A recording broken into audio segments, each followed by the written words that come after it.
In light of all these recent flash mob robberies, what can security do?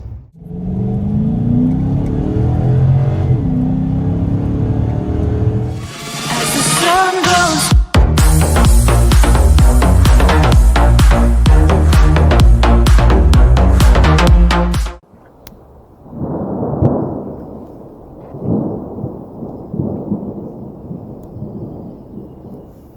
Hey, what's up, security family? Security Guard Command here. Thanks for tuning in. Appreciate you watching this channel. Don't forget to subscribe, like, and share this video. Leave some comments. Let me know what you think. Getting down to it. What can security do to preempt and protect themselves in light of these flash mob robberies that have been occurring all over the country? Security guards are being maced, bear sprayed, attacked with weapons. So it's definitely a dangerous situation. And what can security do to minimize that risk on their half? And one of the things that I want to touch on is something I went on in a previous video, and that is to establish a baseline when you get to your post. Have situational awareness, and you want to know what normal activity looks like in your area. So if you're posted up at a mall, definitely keep an eye on the parking lot, keep an eye on the areas that you're posted at. Know what is normal and what is not normal as far as behavior from the clientele. For example, if you are posted in a spot at the mall where you can see the parking lot, you can see an entranceway to a couple of high-end stores. When you see several cars pulling at the exact same time, doors open at the same time, a group of people walk in toward the same time, that would typically be an abnormal activity that you would want to pay attention to. There's another thing I like to do, and this is called the 10-5 rule, and this came from Department of Homeland Security when terrorism and active assailants were there was heavy attention put on these.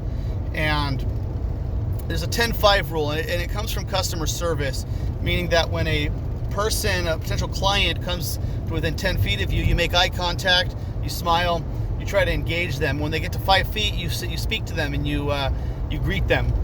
And for security, this is not much different. When they get within 10 feet of you, you make eye contact. When they get to within 5 feet of you, you greet them.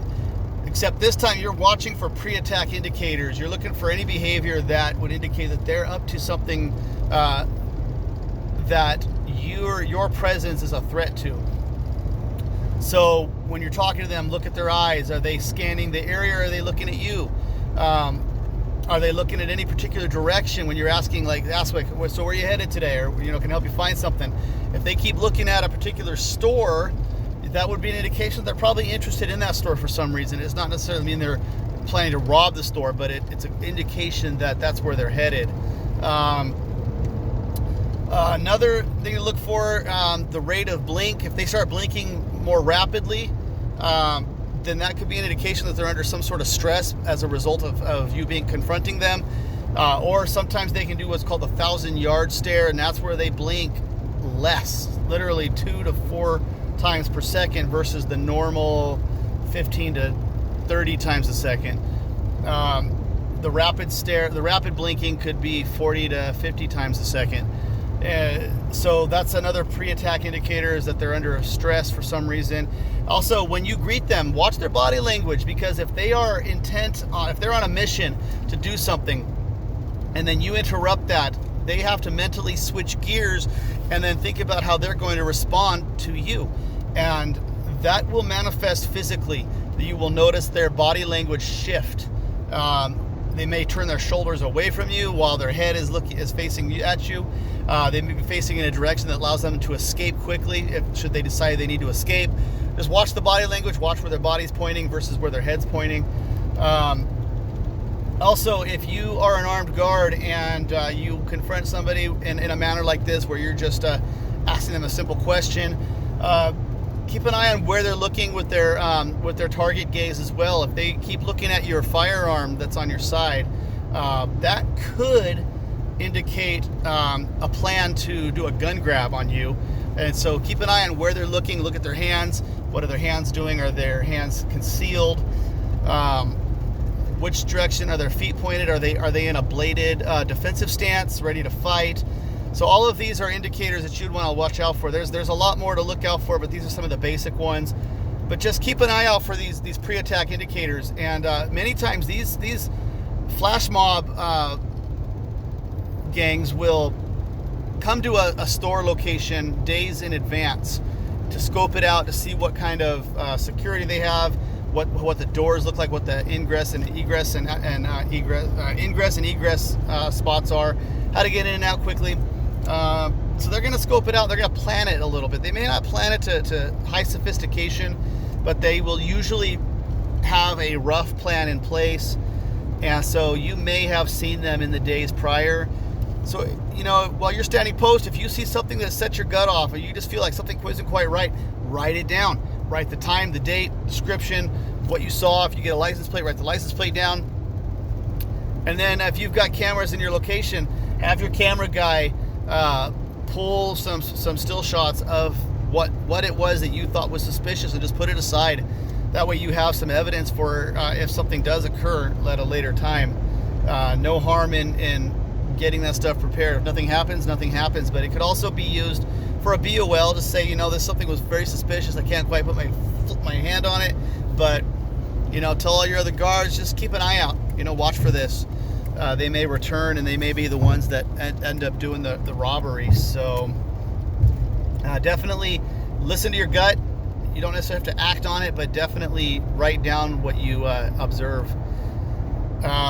So those are some things that you can do as a guard to preempt attack. Now, if you are on site and you're watching a flash mob occur, definitely get yourself to a safe location where you can observe. If there's a group of people and there's one of you, definitely do not engage. That is not a safe thing to do. You don't have backup coming right away, and you put yourself at risk for essentially products. If you do see people being assaulted, what have you, it's entirely up to you at that point if you're going to intervene, or if you feel the need to defend yourself or defend others. That's entirely up to you and your company's policy, and I can't make that call for you.